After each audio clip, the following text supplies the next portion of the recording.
새순 가족 여러분, 지난 한 주 잘 지내셨는지 모르겠습니다. 오늘 보니까 1년에 딱 절반이 지나갔더라고요. 그 날들은 여러분들에게 어떤 날들이었습니까? 술술 모든 것이 잘 풀리는 그런 날이었습니까? 그렇다면 너무 감사한 일이지요. 하지만 우리 중에는 늘 그렇듯이 지치고 힘든 한 주를 보내고 무거운 걸음으로 겨우 주님 앞에 나온 분들도 계실 것입니다. 그리고 그분들은 아마도 주가 일하시네 라는 찬양의 첫 부분의 고백에 공감할 수 있을 것입니다. 주가 일하시네 라는 찬양은 그 첫머리에 이렇게 노래합니다. 날이 저물어 갈 때, 빈들에서 걸을 때, 그때가 하나님의 때, 내 힘으로 안 될 때, 빈손으로 걸을 때, 내가 고백해 여호와 이래. 이 고백을 하는 시인이 혹은 나그네의 모습이 어떤 모습일까, 어떤 상황일까 한번 생각해 봤습니다. 이제 해는 뉘엿뉘엿 저물어 가는데 정작 저녁을 맞이하는 내 손에는 아무것도 쥔 것이 없는 것 같은 그런 심경은 아닐까. 내 힘으로 아무리 노력해도 이룬 것은 없어. 우리 지난주에 베드로가 고백했듯이 밤이 맞도록 수고하였을 때 잡은 것이 없다. 그렇게 고백할 수밖에 없는 것이 그 모습은 아닐까 하는 생각하게 되는 것이죠. 우리 인생에 때로는 그런 시간들이 있습니다. 그래도 나 잘 살고 있다고, 그래도 나 이만하면 괜찮다고 그렇게 이야기하고 싶지만 어쩔 수 없이 초라해지고 어쩔 수 없이 서글퍼지는 그런 순간들도 우리에게는 있는 것이죠. 그저 하루아주 버텨가고 살아가는 순간들도 우리에게는 있는 것입니다. 그런 날 우리는 앞선 찬양의 가사처럼 우리들이 마치 날이 저물어가는 광야 한복판에서 빈손으로 걷는 것 같아 느끼게 되기도 하는 것입니다. 그럴 때 우리는 우리 삶의 의미를 묻게 되기도 합니다. 내 삶에는 무슨 의미가 있을까? 광야 같은 내 인생에는 어떤 의미가 있을까? 우리는 종종 인생을 광야에 비유하기도 합니다. 인생을 광야에 비유하는 것은 아마도 그만큼 인생이 만만치 않고 쉽지 않기 때문일 것입니다. 광야에 가보신 적 있는지 모르겠습니다. 광야는요, 겉으로 보기에는 정말로 아무것도 없어 보이는 죽음의 땅처럼 보입니다. 변변한 강이나 호수, 시원한 샘물도 눈에 띄지 않고요. 나무 하나 시원하게 하늘을 향해 뻗어 있는 것 발견하기가 쉽지 않은 곳이 광야입니다. 그리고 그런 인생을, 그런 광야를 이스라엘은 지난 40년 동안 매일같이 걸어온 것입니다. 모세는요, 3절에서 그 광야의 경험을 이렇게 설명합니다. 너를 낮추시며 너를 줄이게 하시며. 광야는 이스라엘이 낮아지는 곳이었습니다. 그들 애굽에서 배워왔던 지식들, 그들이 가진 기술들, 그들이 가지고 있던 자랑할 수 있었던 모든 지위와 모든 것들이 아무 소용이 없어지는 곳이었죠. 그들 자신의 생존을 위해서, 그들의 가정을 위해서 할 수 있는 일이 아무것도 없는 곳이 그들이 살아갔던 삶의 자리 광야였습니다. 그리고 그 광야에서 이스라엘은 때로는 먹을 것이 없어 줄인 날들을 만나기도 했습니다. 없는 척하는 것이 아니라 정말 아예 없었습니다. 우리는요, 광야에서 불평하는 이스라엘을 보면서 때로는 한심하게 생각하기도 합니다만은 제가 부모가 되고 보니까 돈이 없어 내 자식에게 해줄 수 없는 것이 없는 어머니들, 그리고 그 자식의 굶주림과 목마름, 기본적인 필요조차 채워줄 수 없는 그런 아버지의 심정을 생각해 보니까 우리라고 그 자리에 있었다면 별 수 있었을까 그런 생각하게 되는 것이죠. 그런데 오늘 말씀 2절에서 모세는 이스라엘 백성들에게 뭐라고 이야기합니까? 내 하나님 여호와께서 이 40년 동안 내게 광야 길을 걷게 하신 것을 기억하라. 누가 그들을 광야에 걷게 하셨다고 말합니까? 하나님이 그렇게 하셨다는 것입니다. 누가 그들에게 모든 것이 결핍된 것 같은 삶을, 아무것도 없는, 모든 것이 부족한 그 삶을 살게 하셨다 이야기하는 것입니까? 하나님이 그렇게 하셨다는 것입니다. 하나님이 그들을 아무것도 없는 광야로, 고통의 시간으로, 모든 것이 결핍된 삶으로 인도하셨다는 것입니다. 물론 사실관계로만 따지면요, 이스라엘이 죄악 때문이죠. 하나님 그들을 구원해내시고 가나안으로 들어가는 입구 가데스 바네아로 인도하셨지만 그들이 하나님을 믿지 못했고 두려워하고 들어가기를 거절했던 것이죠. 하나님 주시고자 하는 기회들이 여러 번 있었음에도 불구하고 그것을 번번이 걷어차은 것은 그들의 잘못이었습니다. 우리 인생이 지금 이 모양이 된 거 사실 따지고 보면 우리가 지난 날, 우리가 오늘 걷고 있는 우리의 잘못, 우리의 모습 때문이지요. 하지만 우리가 어디 사실관계로만 따지는 사람들입니까? 이스라엘도 우리도 그런 사람들 아닙니다. 잘못은 우리가 했어도 우리는 하나님을 원망하는 그런 사람들이죠. 하나님 왜 이렇게 우리를 인도하셨습니까? 지금 그런 그들을 지금의 광야로 인도하신 분 하나님이시죠. 하나님은 우리가 이제 잘못했으니까 우리에게 그 땅을 주십사 하는 그들의 요청을 거절하셨고요. 그들을 광야로 몰아내셨습니다. 그래서 이스라엘은 그 광야 기간 내내 하나님을 시험했습니다. 하나님, 왜 우리를 아무것도 없는 이 광야 같은 삶으로 인도하셨습니까? 이게 하나님 약속하신 구원입니까? 내 삶에는 모든 것이 결핍되어 있습니다. 당신이 이끄는 내 삶에는 모든 것이 부족합니다. 하나님 살아계시다면 내 삶의 필요들을, 내가 원하는 것들을 채워줘야 하지 않습니까? 그런 이스라엘의 시험은 오늘 광야 같은 삶을 살아가는 우리 가운데 있는 지체들이 마음에 품고 있는 질문과도 다르지 않을지 모르겠습니다. 그러면 우리 삶의 의미는 무엇인가? 하나님은 왜 우리를 이런 삶으로, 이런 광야 같은 인생으로 이끄시는가? 그러면 하나님은 왜 우리에게 이런 광야 같은 시간들을 허락하시는 것입니까? 왜 우리는 이런 길을 걷고 있습니까? 오늘 말씀 8장 2절은 뭐라고 이야기합니까? 이는 너를 낮추시며 너를 시험하사 내 마음이 어떠한지 그 명령을 지키는지 지키지 않는지 알려 하심이라. 하나님이 이런 광야의 시간들을 허락하신 이유가 무엇이라 말합니까? 우리가 살고 있는 지금의 삶으로 우리를 이끄시는 이유가 무엇이라 말씀하십니까? 너를 낮추시며, 하나님 우리를 낮추시기를 원하셨 위함이라 말씀하시는 것입니다. 2절에서 3절에서 14절에서 16절에서 하나님은 끊임없이 나는 너를 낮추기를 원한다. 그래서 이 길로 인도했다 말씀하시는 것입니다. 하나님 우리가 낮아지기를 원하십니다. 다른 말로 우리가 겸손해지기를, 우리 마음이 가난해지기를 원하십니다. 그러면 겸손이란 게 도대체 뭡니까?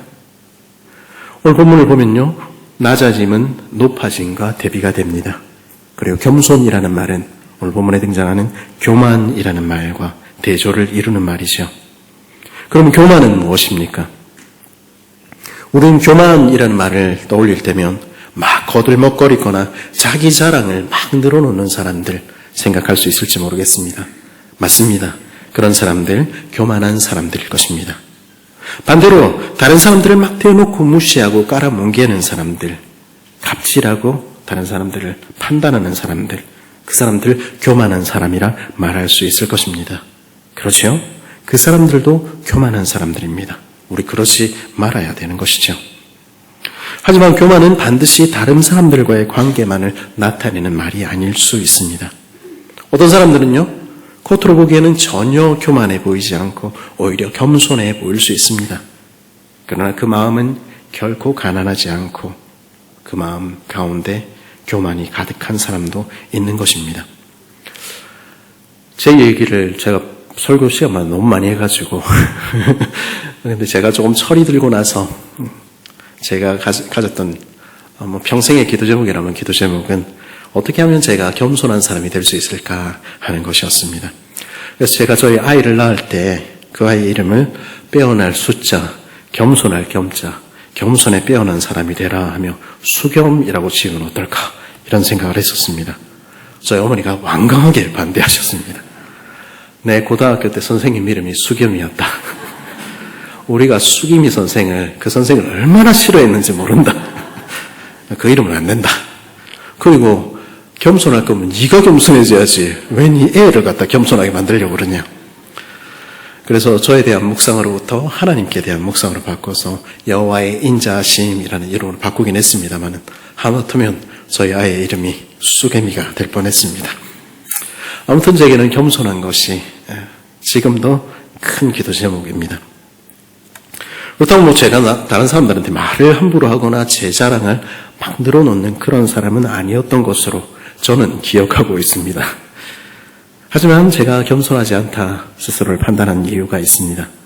다른 사람들은 겉으로 봐서는 모르지요. 그래서 겉으로 봐서는 우리가 서로 겸손하다 생각할 수 있지요. 그러나 저는 제 마음 가득한 것이 무엇인지, 제 마음이 제 자신으로 가득하다는 것을 알고 있었던 것입니다.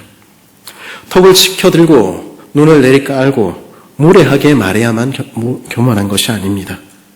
내 말만이, 내 생각만이 옳다고 끝까지 주장하는 것, 자신을, 그 마음을 자신으로 가득 채우고 누가 말해도, 말씀이 말해도 순복하지 않는 것, 내 힘으로 의지하여 살아가겠다 주장하는 것, 그 모두 교만한 것이죠.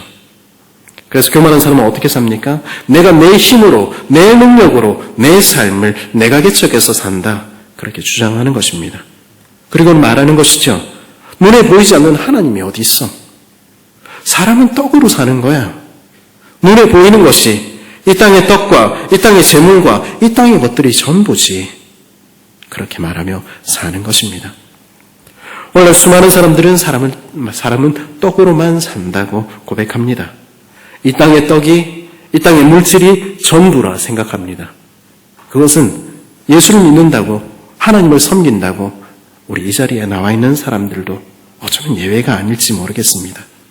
그 생각이, 거기에 대한 스스로의 확신이 그 마음을 가득 채운 나머지 누구의 말도 듣지 않는 것입니다. 그 마음이 자기 자신으로 가득 채워져 있어서 온 세상을 지으신 창조주 하나님이 그 마음 가운데 들어올 자리가 없는 기도한 것입니다. 그것이 교만이지요. 그럼 반대로 겸손은 무엇입니까? 겸손은요, 다른 사람들에게 보이는 굽신굽신한 외적인 태도가 아닙니다. 그 마음 중심에 하나님을 인정하는 것입니다. 내 마음에 하나님을 모셔드리고 하나님이 내 삶의 주인이 되게 하는 것. 그래서 겸손히 그분의 말씀에 귀를 기울이고 그 인도하심을 따라 사는 것. 그게 겸손이지요. 그게 마음이 가난한 자들이 사는 삶입니다. 하나님, 우리가 그렇게 되기를 원하시는 것입니다.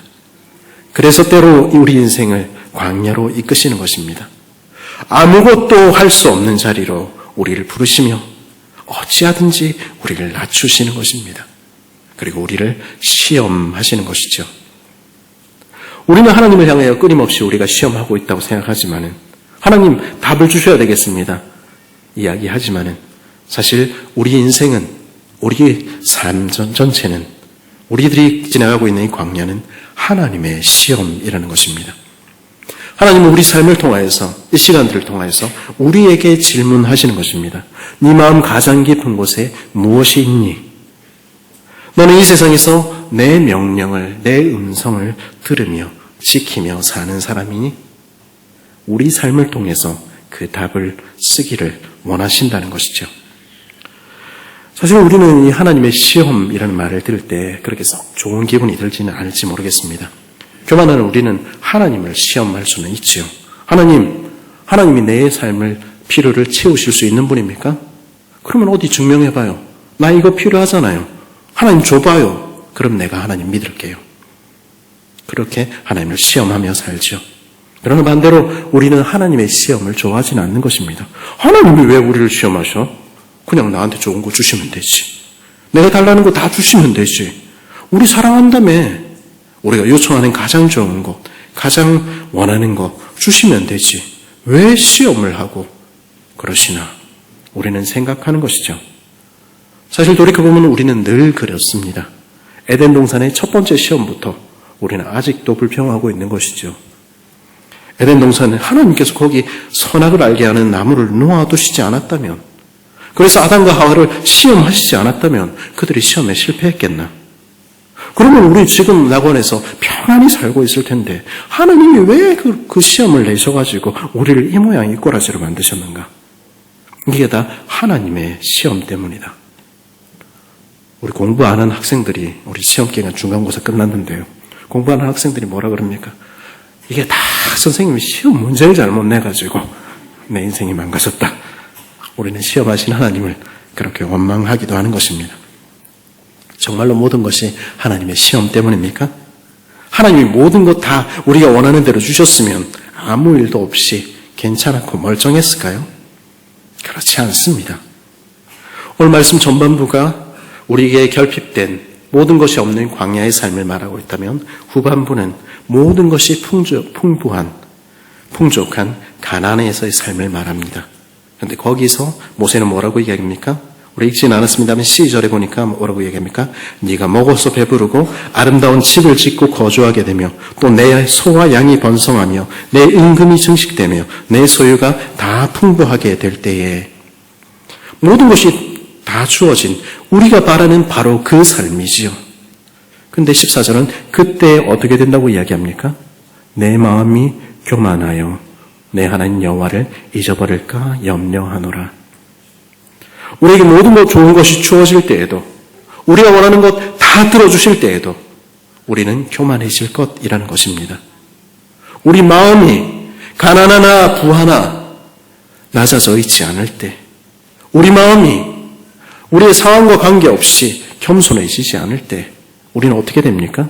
우리는 반드시 좋은 것들이 주어지면 그 마음이 교만해지게 되어 있는 것입니다.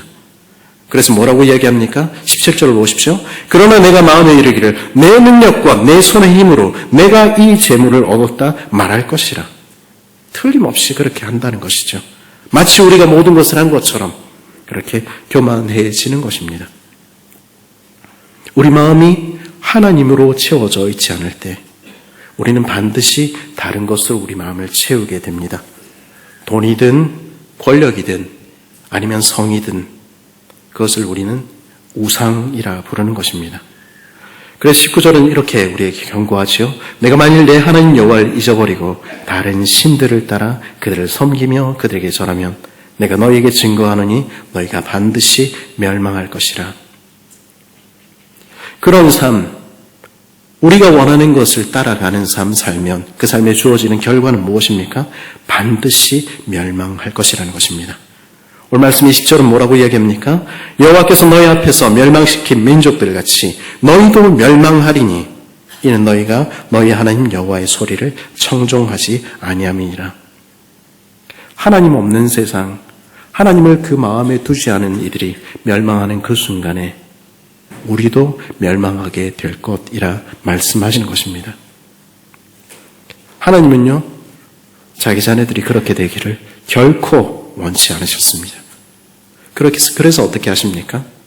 그래서 하나님은 자기 백성들을, 자기 사랑하는 자녀들을 아무것도 없는 곳, 광야로 인도하시기도 하는 것입니다. 우리가 잘못해서 문제가 생기지요. 그러나 그것을 이용하셔서 우리를 낮추시고 우리를 때로는 줄이도록 하시는 것입니다. 그리고는 우리에게 다시 생각하도록, 다시 그 문제 앞에, 그 시험 앞에 서도록 하시는 것입니다. 네 마음에 가장 깊은 곳에는 뭐가 있니? 너는 무엇을 따라 사는 사람이니?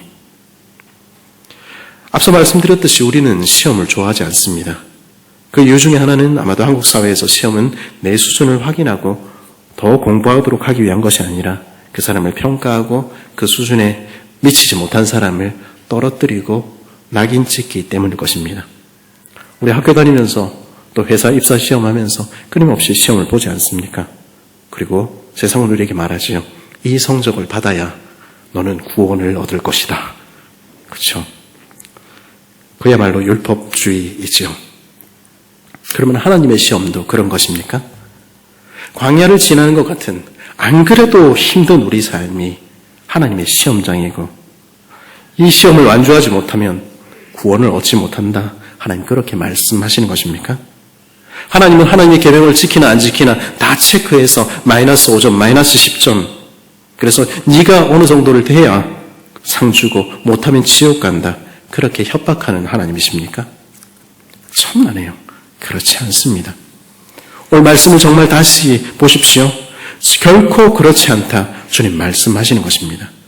이 광야 같은 인생이 하나님의 시험장이라 하는 것은 그런 의미가 아닙니다. 5절을 보십시오. 우리 5절 말씀 같이 한번 읽어볼까요? 5절 말씀 읽겠습니다. 시작.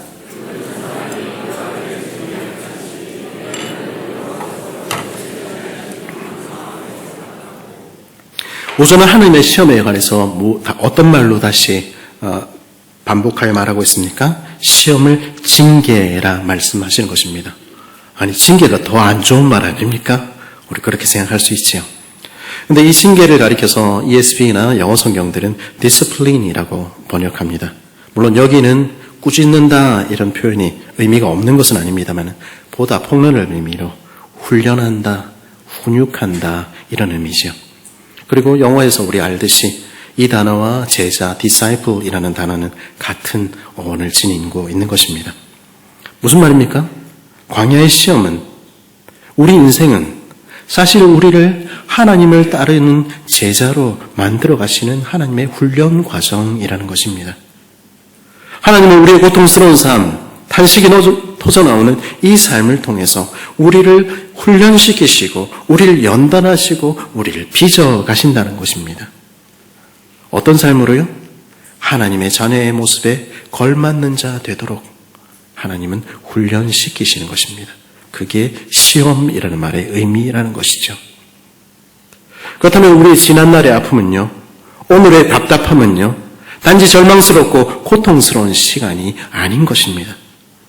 하나님께서 저와 여러분을 빚어가시는 은혜의 시간, 축복의 시간이 되는 것입니다.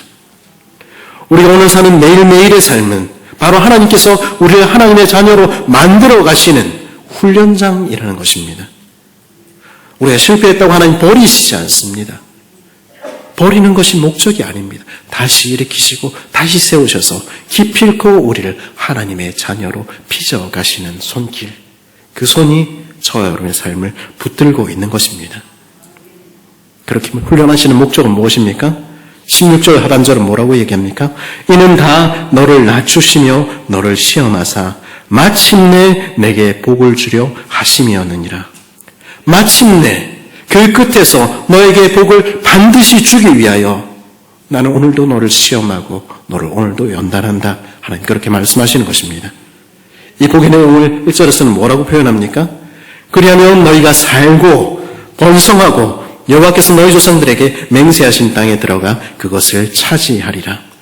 살고 영생을 얻기에 합당한 자 되도록 번성하고 하늘에 속한 모든 신령한 복을 받기에 합당한 자 되도록 땅을 얻도록 그래야 마침내 하나님의 나라를 유업으로 얻을 하나님의 자녀 되도록 하기 위하여 하나님은 우리에게 광야를 허락하시고 오늘도 훈련해 나가신다는 것입니다.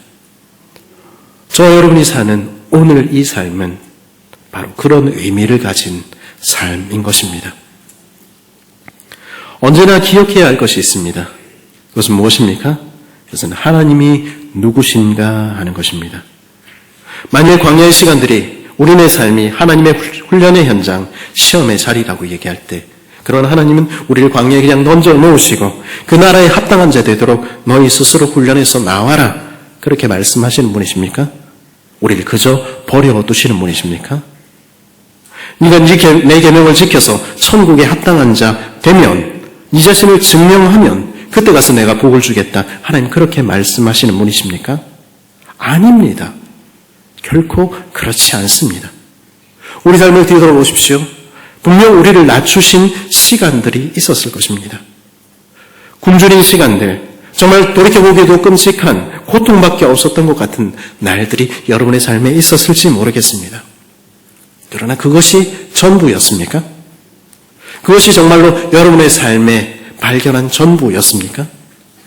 그렇지 않지 않습니까?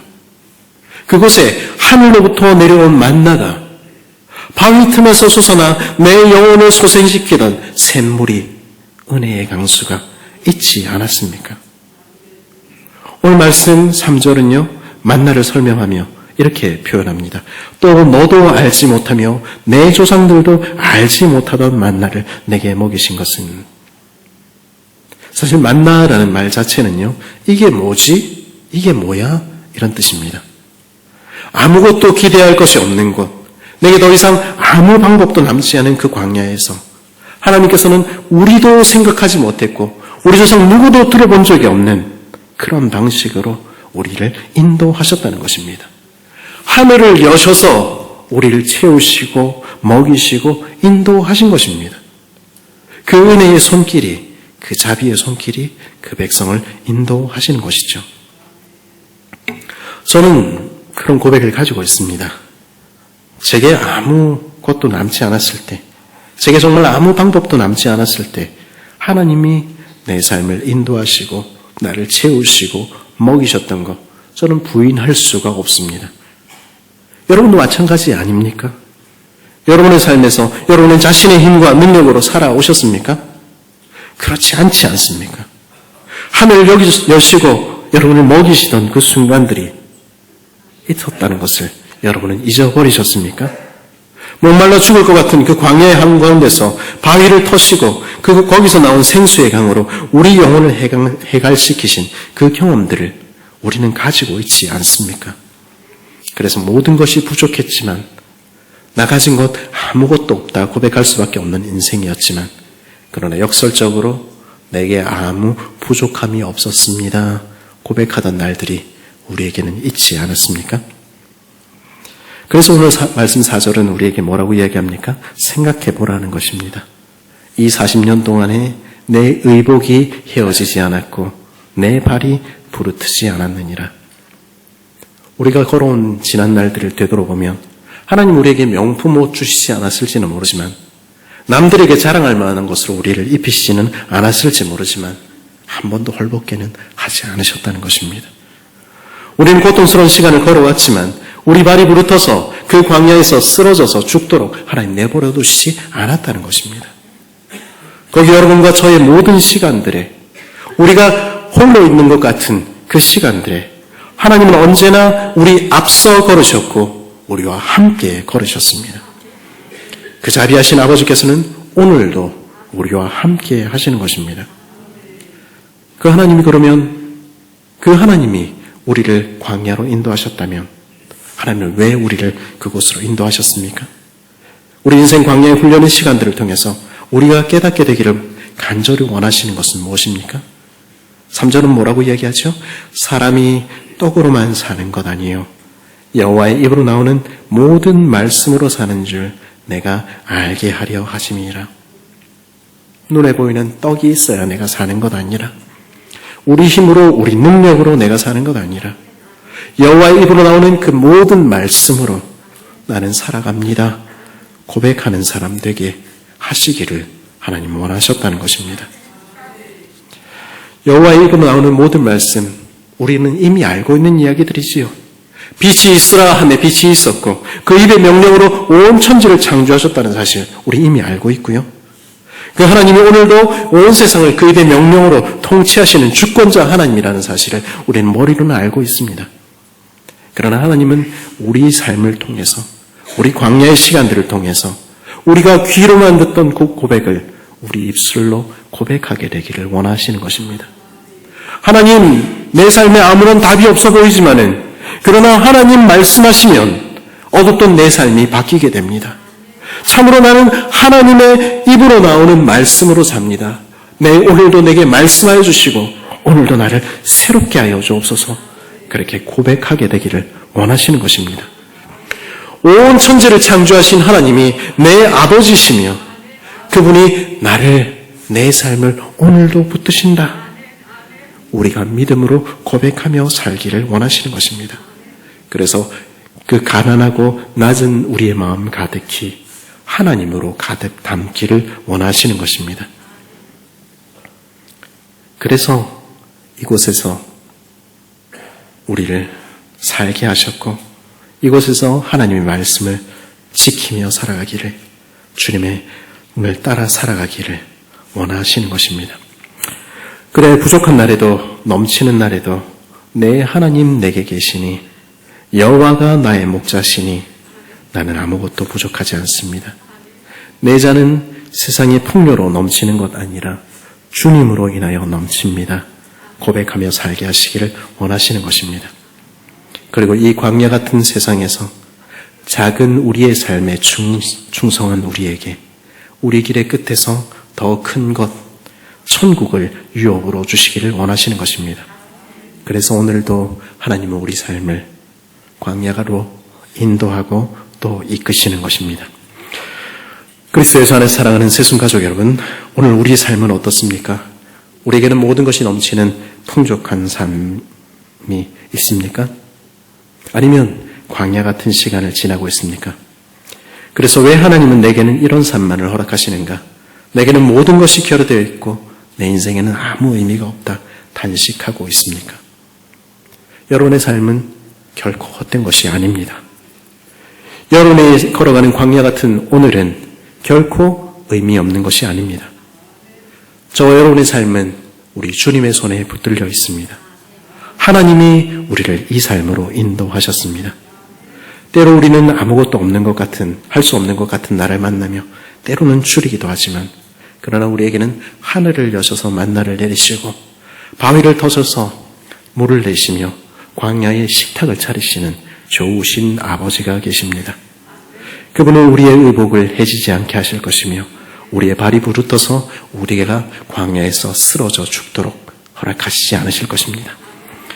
하나님은 이 삶을 통해서 우리를 낮추시고 우리 마음 가득 하나님만 구하게 되기를 원하십니다. 그러므로 오늘 저와 여러분의 삶은 하나님이 우리를 그 나라에 합당한 자로 빚어가시는 훈련의 장입니다.